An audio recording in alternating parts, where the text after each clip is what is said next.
Muchísimas gracias por el espacio a todos y todas ustedes y sobre todo encontrándonos en Monterrey, en una ciudad que ha tenido diversas encrucijadas y una de ellas, por supuesto, es hablar de la vida pública o la vida política por donde pasan las venas de la corrupción. Sin duda, estoy en el entendido que si ahora mismo salimos a la calle y le preguntamos a las personas cuál es la percepción que tienen de sus gobiernos, y esto no es exclusivo de México, pasa en todos los países del mundo, sobre los gobiernos y la forma de gobernar, y específicamente sobre nombres y apellidos de ciertos políticos y gobernantes, es la corrupción. Entonces, una de las reflexiones más importantes que a mí me han roto paradigmas es: estamos también de acuerdo que si hablamos de eso, prácticamente, de hecho, en México tuvimos un presidente, Enrique Peña Nieto, que decía que la corrupción era cultural y que en el momento en que lo dijo, todo el mundo fue como, entonces vamos a tomarnos un café o una cerveza y vámonos a nuestra casa porque no hay nada que hacer. Porque cuando algo es totalmente cultural, como decía Juan Gabriel, un cantautor mexicano, tal parece que la costumbre es más fuerte que el amor. Entonces, si ya estamos en el hábito y la costumbre de que un país es corrupto, de que su gobierno son corruptos, de que las personas y las empresas son corruptibles, entonces prácticamente pues no hay nada que hacer. Pero entonces rompiéndonos el paradigma, los mitos, haciéndonos preguntas, teniendo una inmersión que a mí me ha tocado de ser activista a ser política y ganar un espacio por mayoría en el Senado de la República, que es: esto no puede ser completamente un factor de riesgo tomado a la ligera y que sea prácticamente una suerte de azar de ver si te toca o no ser el corrupto o ser el corruptible en una cadena que tal parece interminable. Entonces, las grandes preguntas alrededor de la corrupción no son solamente políticas, es decir, tampoco con esta facilidad de que porque corres gente, desplazas políticos o partidos políticos, o porque supuestamente ya no existe un grupo de poder específico que hace ciertos desvíos de fondos o se roba el dinero literalmente, que con eso ya se soluciona, porque hay más allá.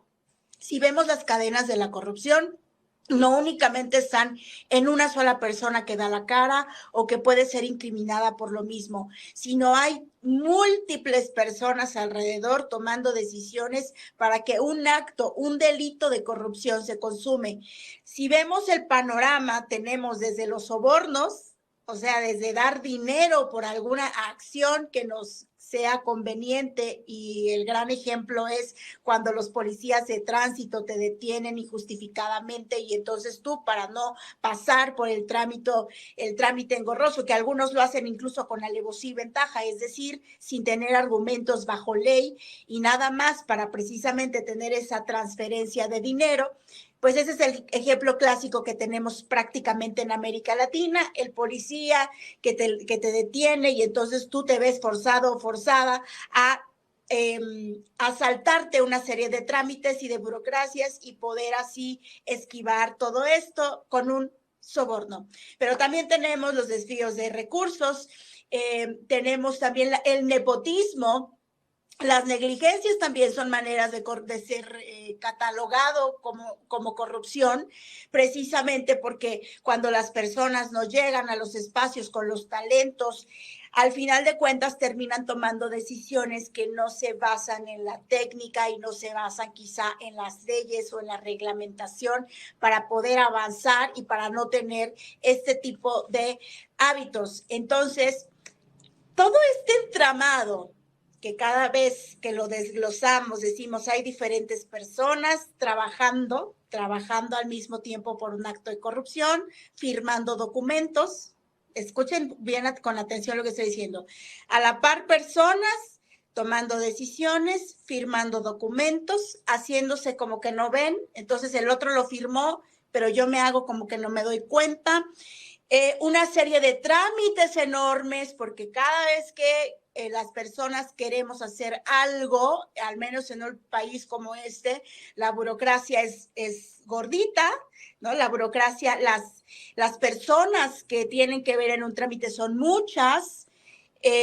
Los documentos que tienen que pasar por la supervisión o la autorización, son también bastantes documentos.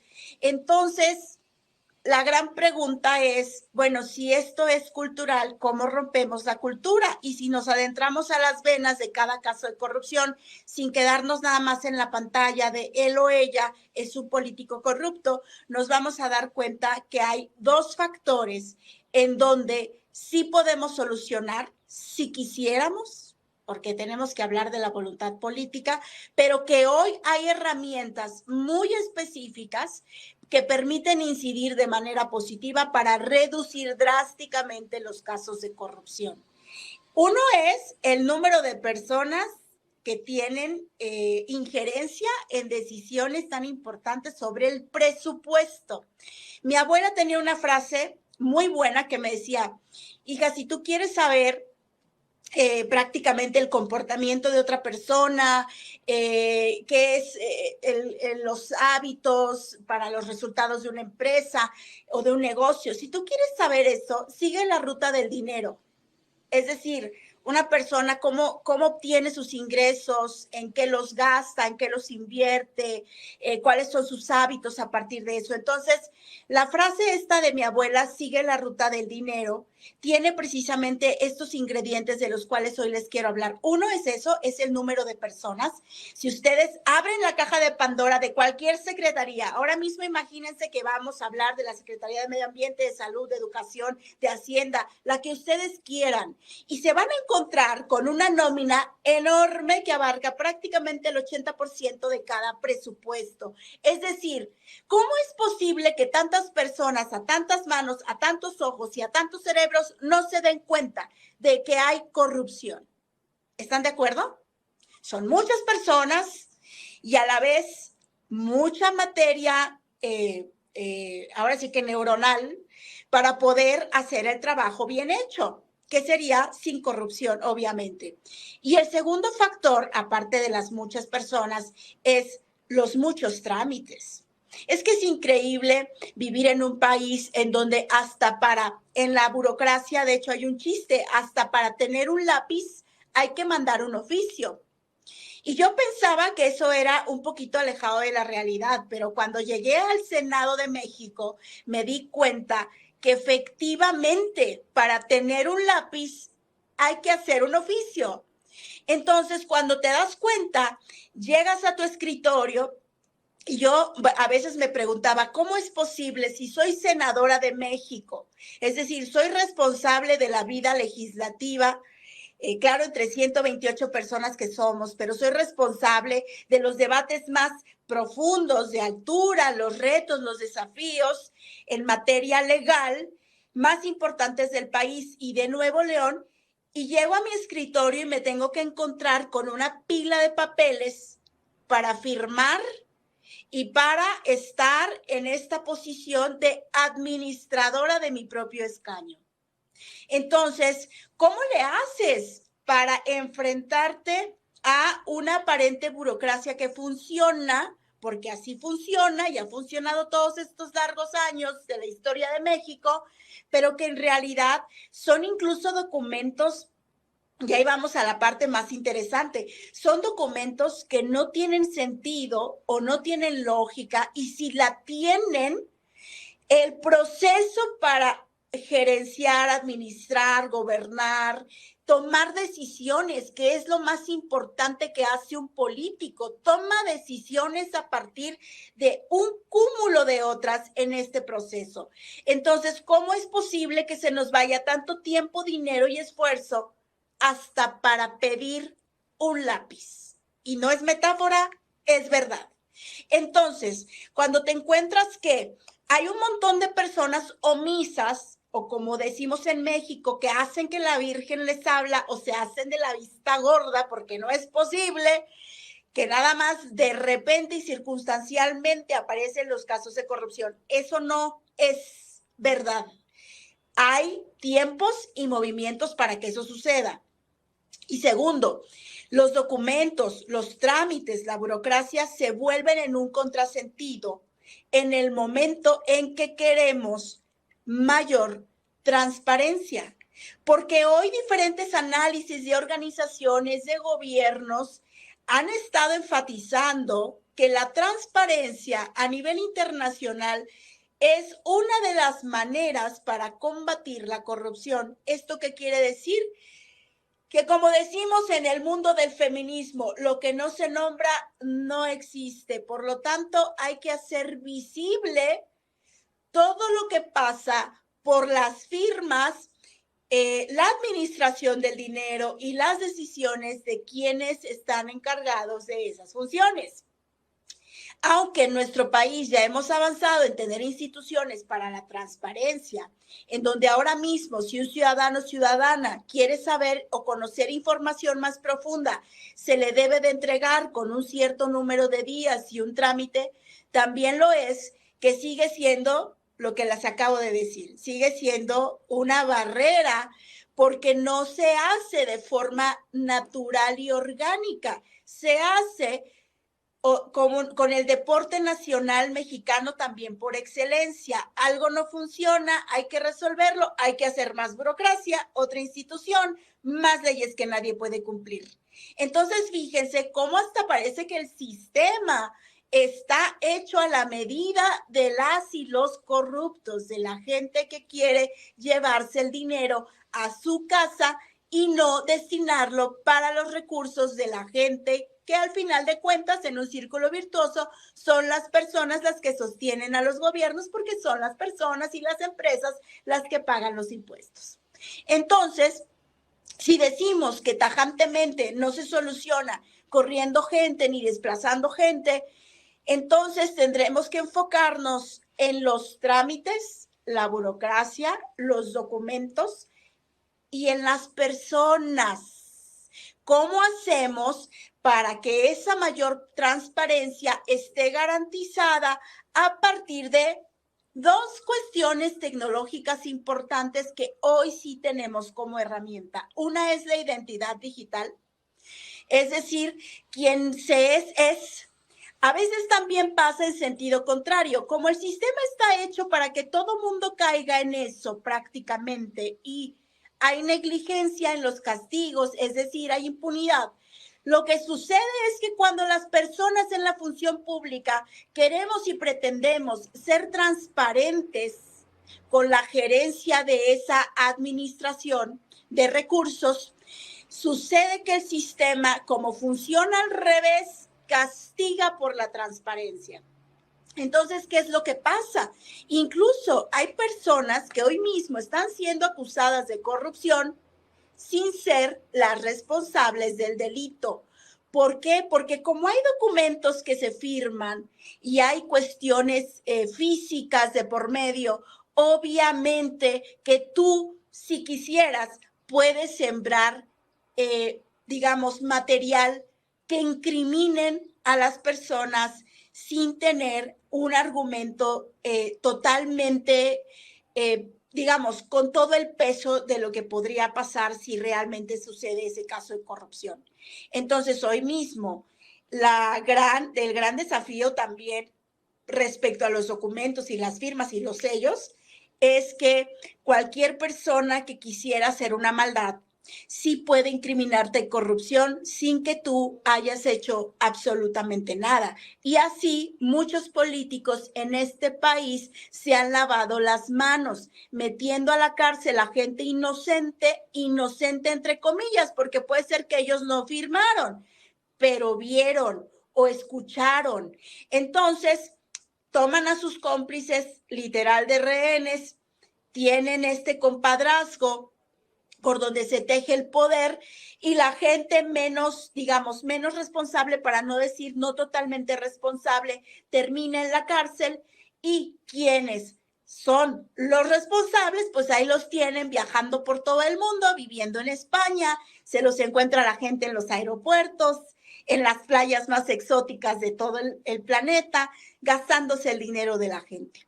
Entonces, si el problema es la identidad, es decir, quién es quién en toda esta toma de decisiones y la ciudadanía también respecto a los trámites que tiene que hacer. Estoy segura que Juan Pérez es Juan Pérez, que lo acredita, que trae una INE, que trae un pasaporte, que porque además ustedes, si se dan cuenta, en todos lados nos piden la identificación y luego decimos en México de forma de broma, ya nada más falta que te pidan la vacuna del perro para que sepan que tú eres tú. Entonces, este intercambio de información ahora con la tecnología, ya no tienes que andar por la vida con 50 documentos que acrediten que eres tú, ni tener dudas que tú eres tú quien está haciendo parte de la función pública, teniendo tal responsabilidad.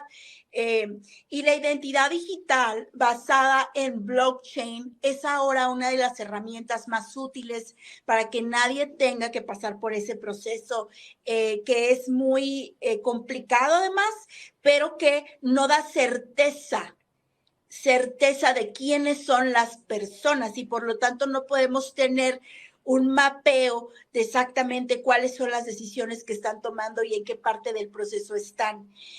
Esta aportación de la identidad es ahora algo que incluso se está haciendo en las empresas, porque en las empresas también hay problemas.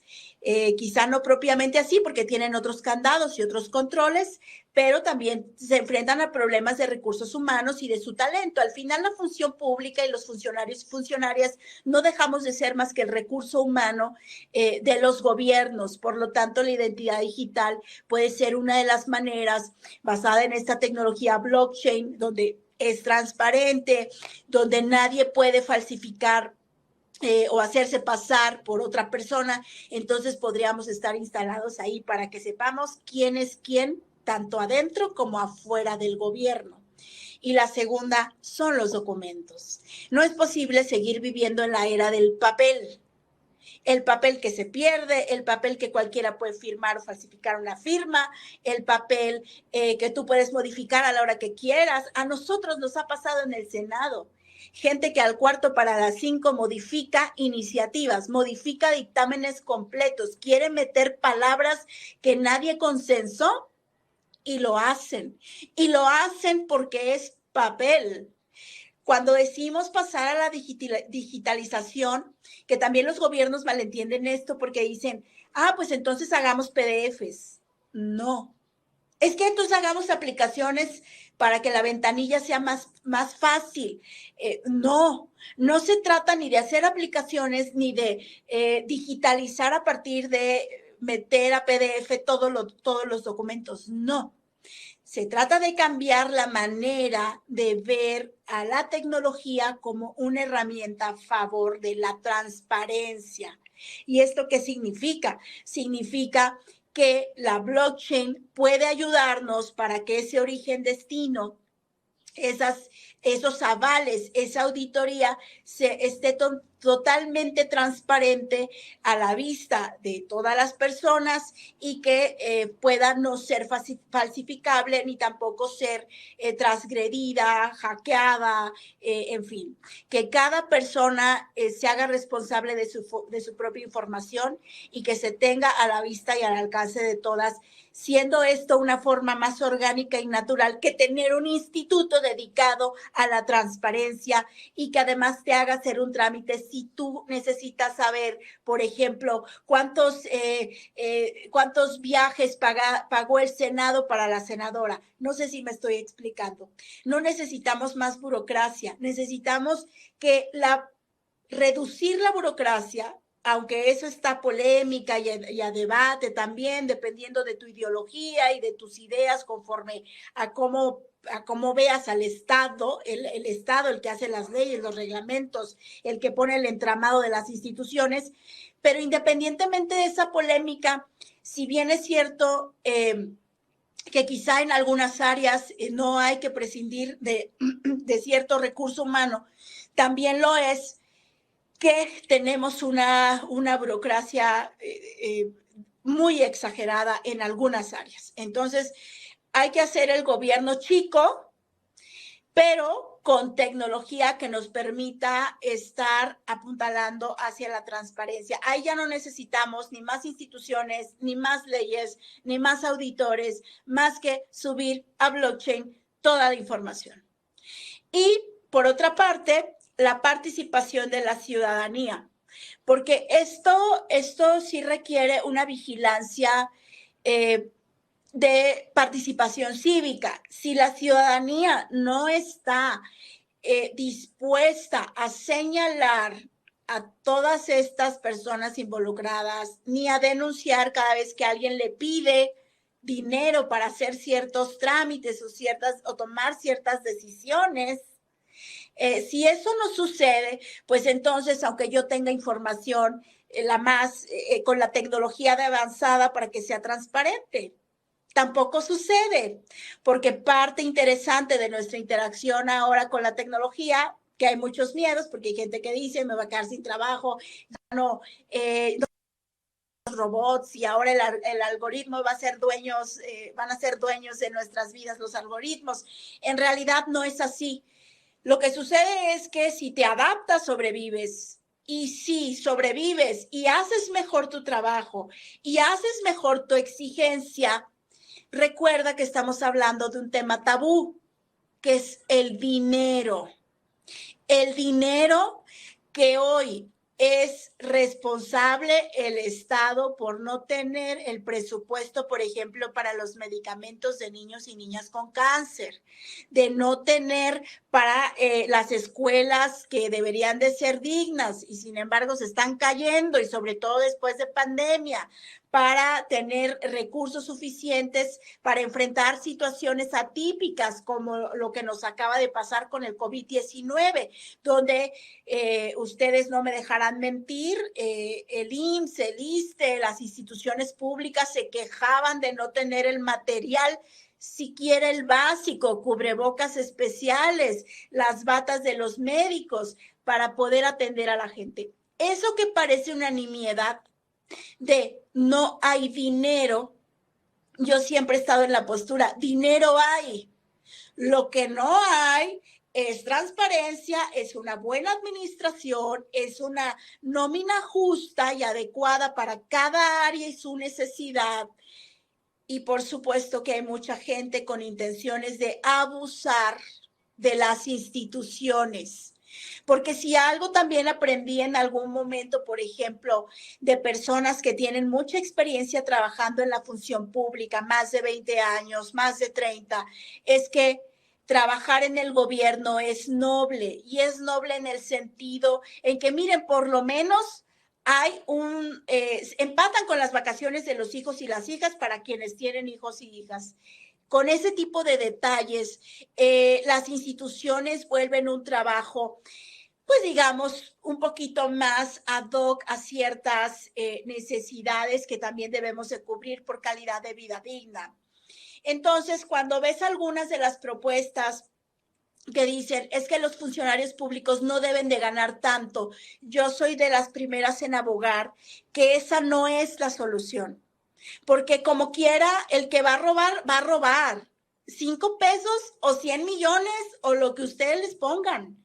Quien tiene la intención de robar, lo va a hacer porque el sistema está hecho para eso, les repito. Pero sí, si podemos poner otros criterios alrededor y mayores herramientas para los y las funcionarias, para que sean transparentes, para que la ciudadanía participe mucho más activamente en denunciar, porque la corrupción no solo se hace con las y los corruptos, se hace con los corruptibles. Y de eso no hablamos, pero a más de una persona en México nos ha tocado el dilema ético, porque es un dilema ético de aceptar caer o no en un acto de corrupción.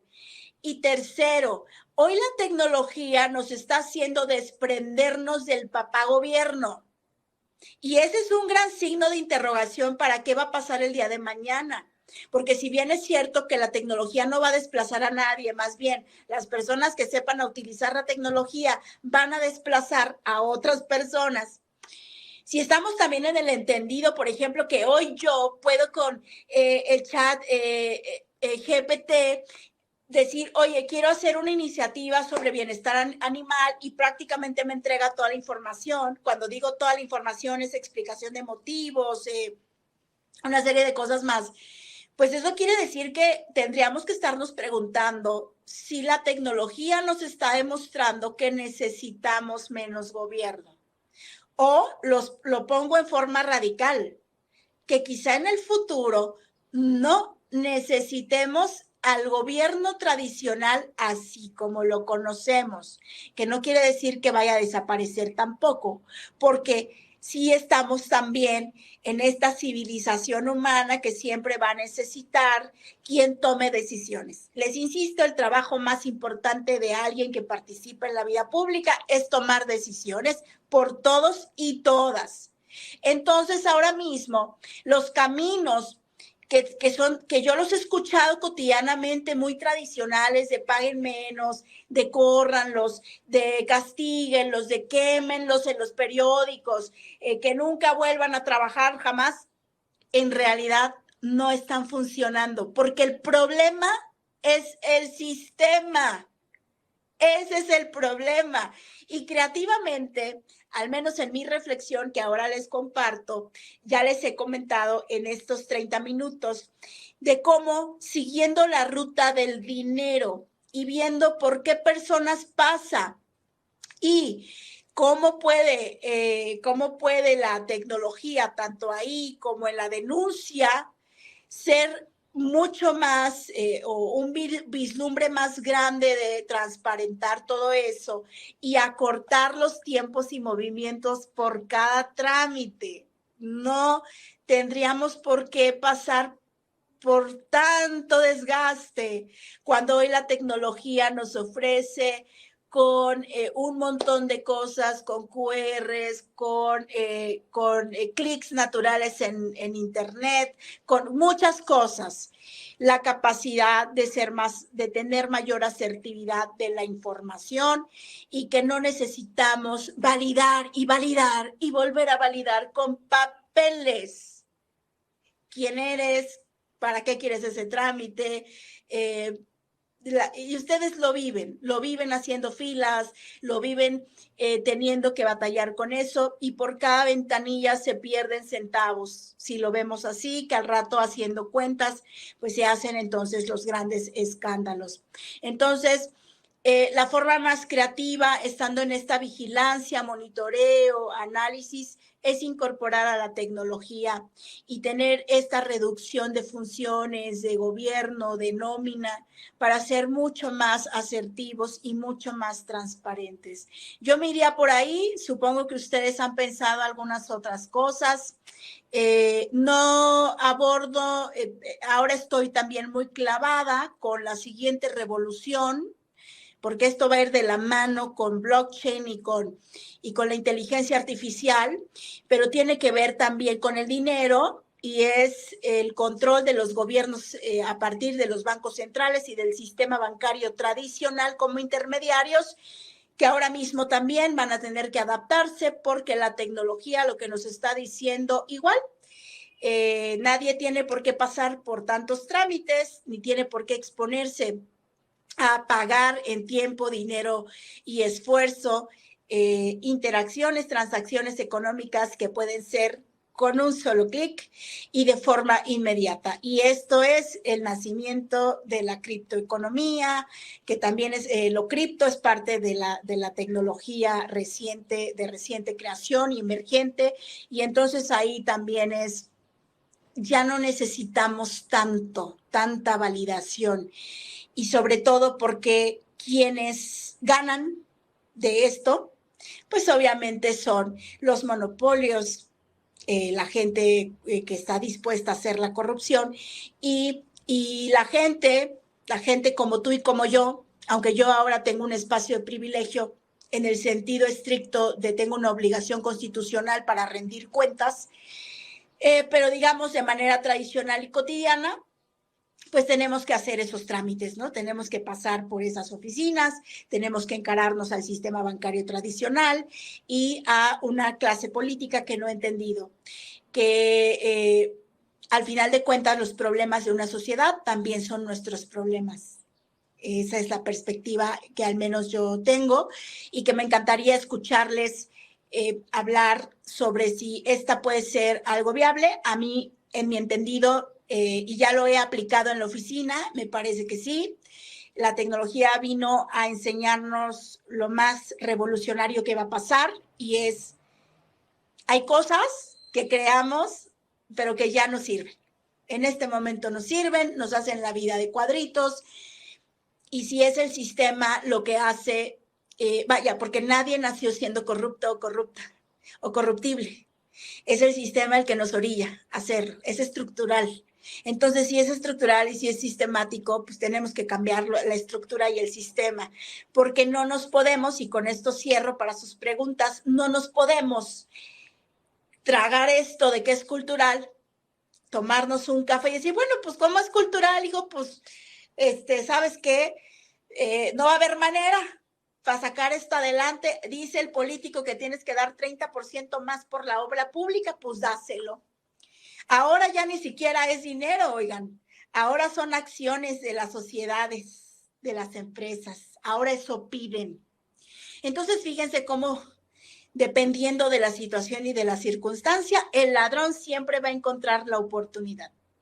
Pero ahora mismo, con esta participación cívica, con el mundo digital, con la descentralización de las decisiones a partir de la inteligencia artificial, las finanzas digitales, la criptoeconomía, todos estos nuevos conceptos, la blockchain, vamos a poder hacer acotaciones para que entonces la oportunidad se reduzca para quienes hoy lamentablemente y dolosamente se están robando el dinero que le pertenece a las personas que hoy mismo están en mayor vulnerabilidad y que podrían hacernos entonces un país que de tener el número 31 en Transparencia Internacional, diciendo 0 lo más corrupto y 100 lo más transparente, es decir, no llegamos ni al promedio de calificación, pues podríamos ser un país con una mayor percepción, porque también cuenta la percepción,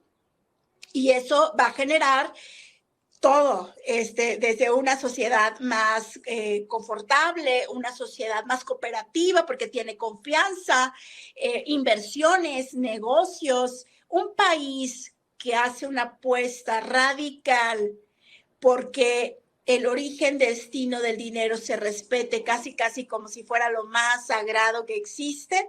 Es un país que contundentemente va a estar de forma competitiva, alcanzando los niveles de bienestar y de calidad de vida que todos y todas esperamos. Entonces, pues aquí estoy para sus preguntas, sus comentarios, y me encantaría saber qué piensan sobre esta ruta que al menos me he trazado en mi agenda legislativa y que también lo hago dentro de la oficina para tener que administrar la oficina de Nuevo León en el Senado.